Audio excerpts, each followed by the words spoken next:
Bouncer को ID दिखाने के लिए अभिनव ने अपनी जेब में हाथ डालकर एक कार्ड निकाल तो लिया था, लेकिन उसे तभी एहसास हुआ कि वो उसका टाइगर मेंबरशिप कार्ड था।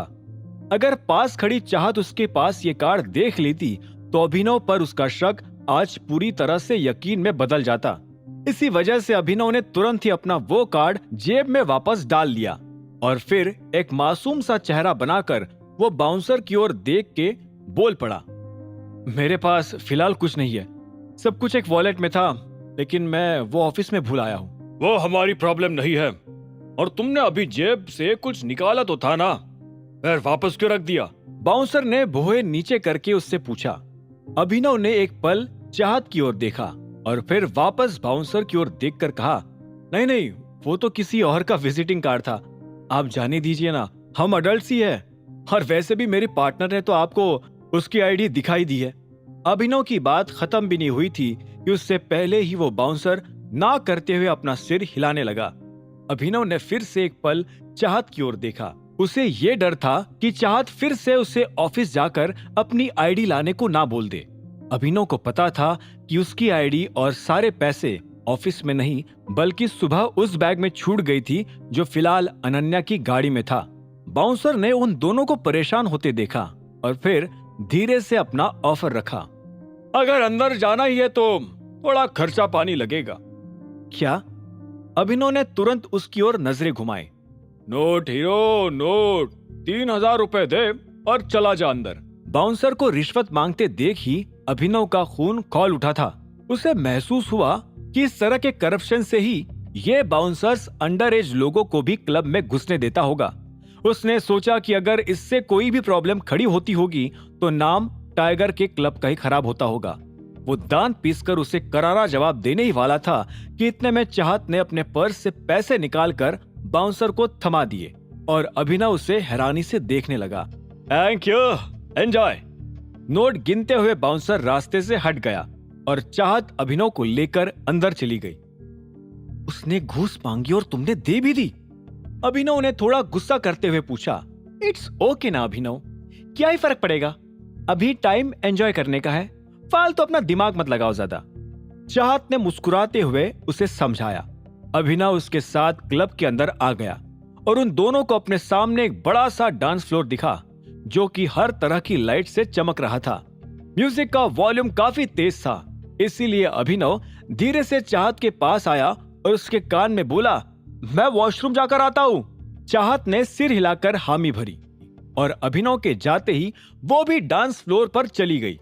टॉयलेट से बाहर निकलकर अपने हाथ धोते हुए अभिनव यही सोच रहा था कि आज उसका सारा खर्चा चाहत ने उठाया था, इसीलिए अब उसका भी फर्ज बनता था कि इस क्लब का बिल तो एटलीस्ट वो ही अपने मेंबरशिप कार्ड से भर दे। हालांकि उसे ये भी डर था कि कहीं चाहत उसको बिल भरते देख उस पर फिर से शक न करने लगे। इसी वक्त आसपास के टॉयलेट से दो और लोग बाहर निकलकर आ गए और अभिनव के पास ही वॉश बेसिन में हाथ धोते हुए बतियाने लगे। यार मेहुल, यार टाइगर का क्या सीन है? सुनने में आ रहा है कि वो वापस आ गया।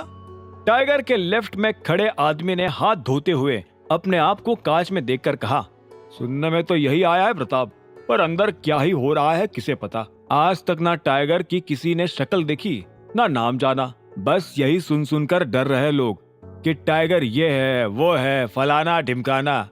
राइट साइड में खड़े मेहुल ने अपने दोस्त की ओर देखकर कहा। अभिनव उन दोनों के बीच ही खड़ा सारी बातें सुन रहा था।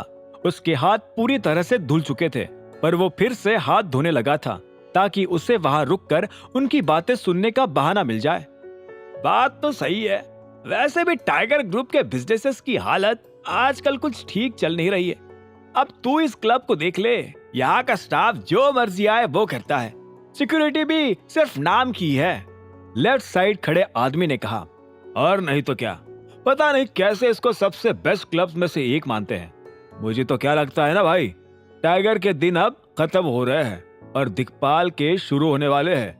इससे पहले कि मेहुल और कुछ बोल पाता, उसका फोन बजने लगा और वो अपने दोस्त के साथ वॉशरूम से निकल आया। अभिनव ने भी अपना लगातार हाथ धोना उसी वक्त बंद कर दिया। ड्रायर मशीन से हाथ सुखाते हुए अब वो यही सोचने लगा था कि टाइगर ग्रुप के बिजनेसेस पर वाकई काफी काम करने की जरूरत थी। क्लब के हॉल में वापस आते ही अभिनव इधर उधर नजरें घुमाकर चाहत को ढूंढने लगा। उसे आखिरकार चाहत डांस फ्लोर के उस कोने पर दिखाई दी जहां बाकी जगह के मुकाबले अंधेरा ज्यादा था। हालांकि उसे गौर से देखते हुए ही अभिनव की आंखें भी बड़ी हो गई।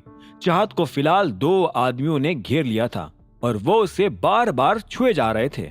अभिनव को गुस्सा चढ़ने लगा और वो तुरंत ही उन दोनों के पास जाने लगा। इसी वक्त अचानक म्यूजिक भी तेज हो गया, जिसे सुनकर अभिनव को लगा कि उसे जानबूझकर तेज किया गया है ताकि लोगों का ध्यान भटका रहे। Get away from me!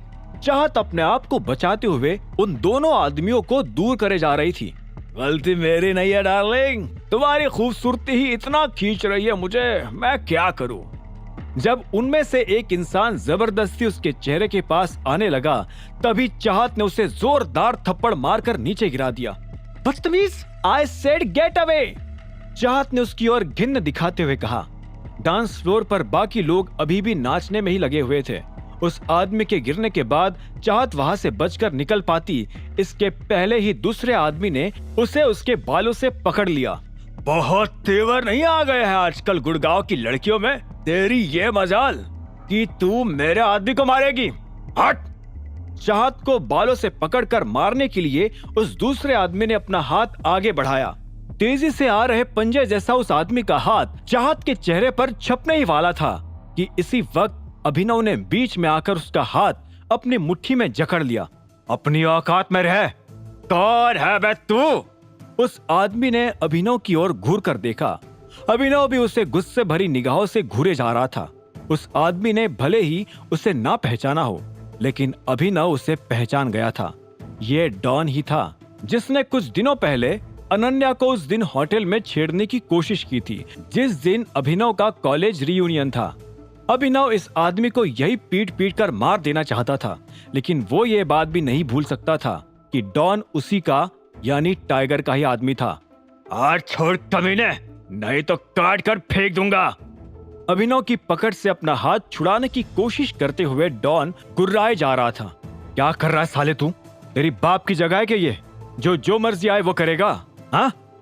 अभिनव गुस्से से डॉन के ऊपर चिल्ला पड़ा। हालांकि तेज म्यूजिक की वजह से बाकी लोगों को उसकी आवाज कुछ खास सुनाई भी नहीं दी थी। अभिनव का गुस्सा देखकर डॉन थोड़ा हैरान हो गया। उसे लगा कि जहां आम लोग उसकी शक्ल देखकर ही डर कर भाग जाया करते थे, वही अभिनव इस कॉन्फिडेंस से उसके सामने खड़ा था जैसे कि वो खुद ही टाइगर हो। यहाँ से निकल ले लड़के, नहीं तो हड्डी पसली एक कर दूंगा, डॉन ने अपना हाथ छुड़ाते हुए कहा। अभिनव का गुस्सा उसकी धमकी सुनकर और भभक उठा और उसने उसका हाथ मरोड़कर उसके पैर पर लात मार के नीचे गिरा दिया। उसे फिलहाल अपने एक्शन पर भी कंट्रोल करना था, क्योंकि डॉन आखिर उसी का ही आदमी था। उसे नीचे गिराकर उसने फिर ऊपर चाहत की ओर देखकर पूछा, तुम ठीक तो हो ना? हाँ। चाहत का मुंह खुला का खुला रह गया था। उसे लगा नहीं था कि अभिनव में इतनी ताकत थी कि वो डॉन जैसे हट्टे कट्टे आदमी को भी इतनी आसानी से उठाकर पटक दे। साथ ही उसे ये भी महसूस हुआ कि आज दूसरी बार अभिनव उसे बचा रहा था। ये सोचते हुए ही उसने अभिनव के पीछे देखा और वो चिल्ला पड़ी, संभाल के! अभिनव तुरंत ही पीछे पलटा और डॉन का जोरदार मुक्का उसके पेट में लग गया। डॉन का पंच खाते ही अभिनव का पूरा शरीर हिल गया। भले ही उसने अपने आप को नीचे गिरने से बचा लिया था, लेकिन फिलहाल उससे अपने पेट में दर्द भी बहुत हो रहा था। चाहत तुरंत ही उसे संभालने उसके पास आ पहुंची। अभिनव तुम ठीक हो? उसने फिर डॉन की ओर देखा और कहा, तेरी हिम्मत कैसी हुई साले गुंडे? क्या बोली? डॉन ने पास आकर फिर से उसे बालों से पकड़ लिया और वो दर्द में चीखने लगी। डांस फ्लोर पर सभी लोगों को अब महसूस हो गया था कि लड़ाई शुरू हो गई है, इसीलिए वो हड़बड़ी में वहां से भागने लगे। म्यूजिक अभी भी चल रहा था, लेकिन डीजे ने अब उसकी वॉल्यूम कम कर दी थी। चाहत की चीख अभिनव के कानों में गूंज रही थी, पर वो अभी भी अपने खाए हुए मुक्के के दर्द से बाहर नहीं निकला था। उसे पहली बार अपने अंदर कमजोरी महसूस हो रही थी। हालांकि इसी बात से फ्रस्ट्रेट होते हुए वो फिर से सीधा हो गया और गुस्से से डॉन की ओर दहाड़ पड़ा। उसको छोड़ दे, नहीं तो ठीक नहीं होगा। अभिनव गुर्राते हुए डॉन को देखे जा रहा था। जो कि चाहत को उसके बालों से खींचकर अपने साथ ले जा रहा था। अभिनव के शरीर में अभी भी दर्द था। उसके लिए अपनी जगह से हिल पाना भी मुश्किल था। हालांकि तब भी उसे महसूस हुआ कि अगर वो बलराज को बॉक्सिंग रिंग में हरा सकता था तो फिर ये डॉन कौन सा कोई खास था। अभिनव को दर्द में दहाड़ते देख डॉन हंसने लगा और चाहत को खींचते हुए बोल पड़ा, बहुत हीरो बन रहा था ना, अभी आ और ले जा तेरी सेटिंग को। Security, security. अभिनव अपनी जगह से चिल्लाए जा रहा था पर उसकी मदद करने कोई नहीं आया। सभी लोग बस तेज म्यूजिक के बीच लड़ाई देखकर इधर उधर भागे जा रहे थे। डॉन चाहत को खींचते हुए अंदर ले जा रहा था और अब उसके और अभिनव के बीच कुछ और गुंडे भी आकर खड़े हो गए थे। यह मोंटी बिजनेस तो ठीक से नहीं कर पाया, लेकिन माफिया को भी अपने कंट्रोल में नहीं रख सका। पता नहीं वो सच में कम अकल है या फिर जानबूझकर ऐसा कर रहा है। कहीं वही तो जासूस नहीं। अपने सामने का नजारा देखकर एक ही पल में अभिनव के दिमाग में कई सारे ख्याल गूंजने लगे थे। उसे ये भी चिंता हो रही थी कि अगर उसके बिजनेसेस का हाल ऐसा ही रहा तो दिग्पाल का बिजनेस ग्रुप जल्द ही उसे पछाड़ देगा। आखिरी बार बोल रहा हूं डॉन, जाने दे उसको, नहीं तो जान से हाथ धो बैठेगा। अभिनव जैसे तैसे एक कदम आगे आते हुए चिल्लाया, जिसके जवाब में डॉन जोर जोर से हंसता हुआ उसकी नजरों से गायब हो गया। अभिनव उसके पीछे जा पाता इससे पहले ही सामने खड़े उसके गुंडे उसे मारने दौड़ पड़े। अभिनव को समझ आ गया था कि अब पेट के दर्द को भूलकर इन लोगों की अकल ठिकाने लगाने का वक्त था। जैसे ही पहला गुंडा अभिनव के ऊपर कूदा, उसने पलटकर उसे अपने पंजे जैसा हाथ मारते हुए दूर फेंक दिया। इसी वक्त वो पीछे से आती हुई दूसरे गुंडे की हॉकी स्टिक से भी बचा और फिर उसने उसके चेहरे पर लात मारकर उसे नीचे गिरा दिया। अपने ही लोगों को मारते हुए अभिनव को कहीं ना कहीं अफसोस भी हो रहा था। क्या चल रहा है यहाँ पर? इसी वक्त डांस फ्लोर के नीचे से एक भारी आवाज आई। उस आवाज को सुनते ही अभिनव ने एक राहत की सांस ली। उसे लगा कि सिक्योरिटी आ चुकी थी। वो थोड़े और कदम के साथ चलकर उस आवाज की ओर आगे गया तो उसने देखा कि एक हट्टा कट्टा और लंबा आदमी सीढ़ी चढ़ते हुए ऊपर आ रहा था। उस आदमी की शक्ल देखते ही अभिनव उसे पहचान गया। वही उस आदमी ने भी जब अभिनव का चेहरा देखा तो उसकी रूह कांप गई। आखिर कौन था ये आदमी जिसे अभिनव पहचानता था? अभिनव को देखकर वो आदमी अचानक डर क्यों गया था? क्या अभिनव अब डॉन के चंगुल से चाहत को बचा पाएगा? क्या होंगे इन सभी सवालों के जवाब? जानने के लिए सुनते रहिए आगे। डांस फ्लोर की सीढ़ियां चढ़ते हुए